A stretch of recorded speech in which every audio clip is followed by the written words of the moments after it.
Hey guys, it's Marcus here with DesignIY, and today we're going to be prepping for a tile tub surround install. Let's get moving.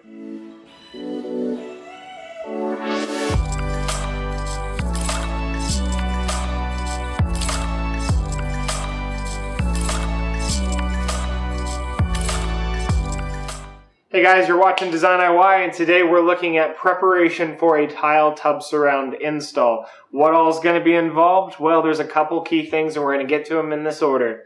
Storage. Storage is a primary concern whenever you're doing tile surrounds, because anybody can tile the wall, but how do you make those little niches? How do you get the shelves? How do you do whatever? What do you decide what to do? We're going to be doing a tile-ready shower niche.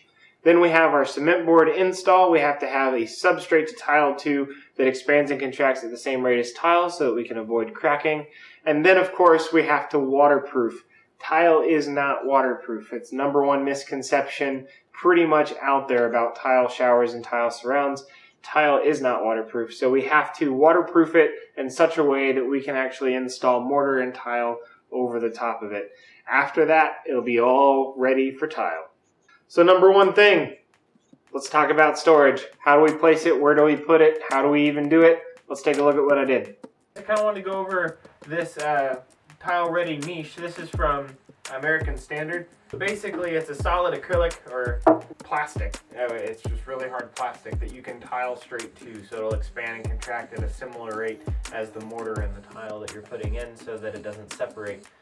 With that being said, I just wanted to kind of show you how it comes. I bought this as one unit, and it came in 2 boxes. So, oops, upside down. It'll be a double unit, just like so. So you'll have your soap dish and then 2 larger niches for your shampoo and whatnot. So I decided to put this particular one on the bottom. And why am I laying in a tub? Well, this was my brilliant idea to figure out where exactly on the wall do we put it. It is made to fit in between the studs, so we knew we had to go in between the studs somewhere unless I wanted to get into cutting, and we got plaster and glass on the back side here that I'm not getting into, so I didn't really want to do that.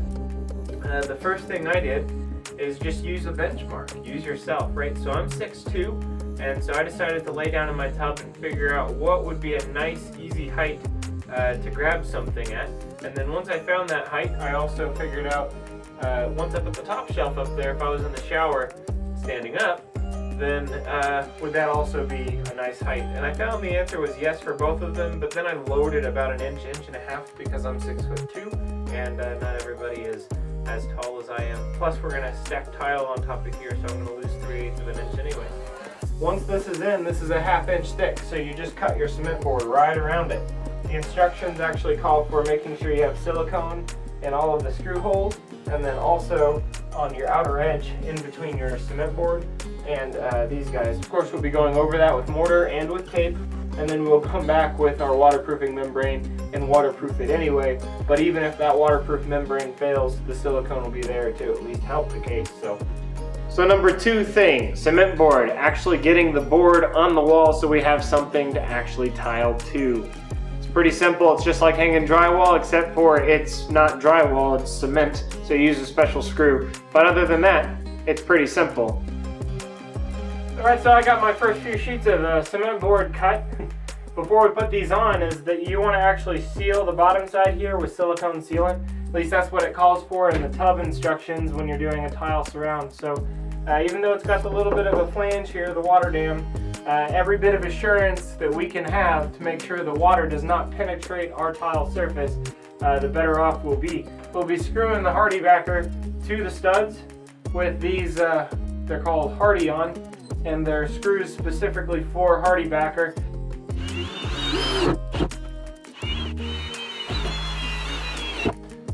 This is heavy. Can you go get my knife for me?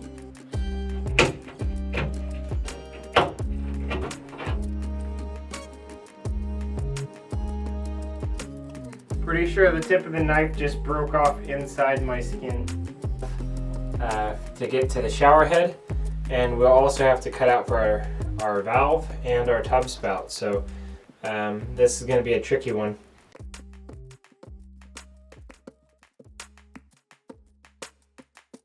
So anyway, the angle grinder is the only way to go. Only way to go when you're cutting this stuff.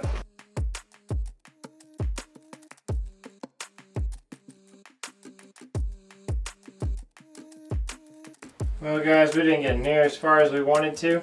It is now midnight, so I gotta call it quits. I'd say today's still a success. All hope is not lost, for sure. But we'll see what tomorrow brings. I'm gonna go ahead and stay the night here so I can jump on it first thing in the morning. And we'll go from there.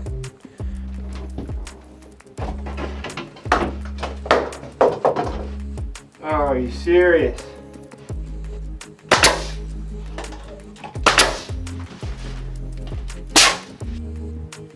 Wouldn't you know, the only one I try to show you, it don't fit. And there she is, YouTube. Our shower wall is completely boarded up in cement board. I forgot how long this takes just to put the screws in. Anyhow, we are going to get some mortar over all of our joints, put our tape on, do it in the corners. I got a joint up there, another joint down here. And this is where the simple part actually stops, because no longer are you using drywall mud and like paper tape. Now you're using mortar and fiber tape. Similar concept, just you're using mortar, which is a lot less friendly. But it's okay, because it's all gonna get covered up with tile, and that's way more forgiving than paint. So we got our mortar mixed up per instructions. And I found out last time, instead of using the flat side of a trowel, much easier to put this stuff on the joints with a drywall putty knife. So I'm going to be using this, and then we'll embed the tape. I also mixed it a bit wetter, just a bit wetter than what the manufacturer said to do. Okay guys, so just like that, the battery died, but well, I guess I got everything done. So we went ahead and filled in all the gaps, did all the seams, got all the gaps behind, or where the cement board being that part of the toilet down here, and did pretty much everything, got the tape in place, mudded over it. And last but certainly not least, we've got to waterproof the walls, because get it out of your head, tile is not waterproof. You have to have a waterproof membrane.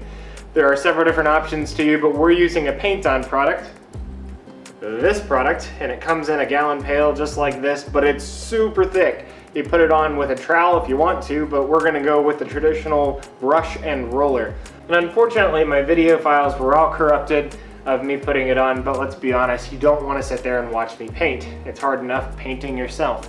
But I do have a couple photos I'll show you here. Before, of course, everything looks the way that it does. After the first coat, it's doubled up on all the joints and on all the places like the corners and around the niche where you really want a superior water protection, but it's a faint yellow. And then after the second coat, it gets much thicker and the yellow is a lot more prevalent. That's important to note because you want to make sure that the color looks similar to that to know that you've made it thick enough per the instructions. Other products might be purple or light blue or whatever, but just pay attention to the color if you use one of these products.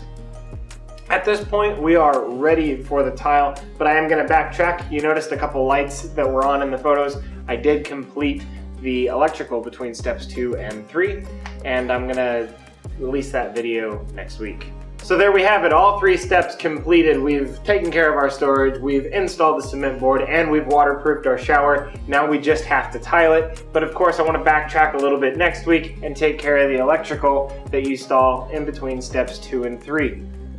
So stay tuned because you're definitely not going to want to miss the tile shower reveal. So on full screen right now, there's a little bell icon button in the bottom right hand corner. Click that, you'll be subscribed. You get a little notification whenever I produce another video. As of right now, it's about 1 video a week.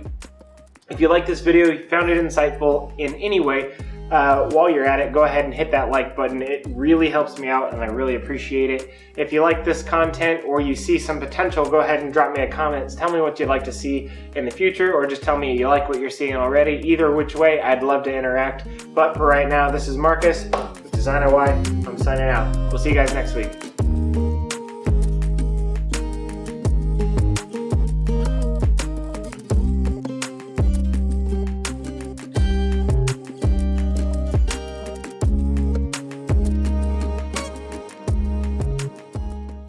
So stay tuned because you're definitely not going to want to miss the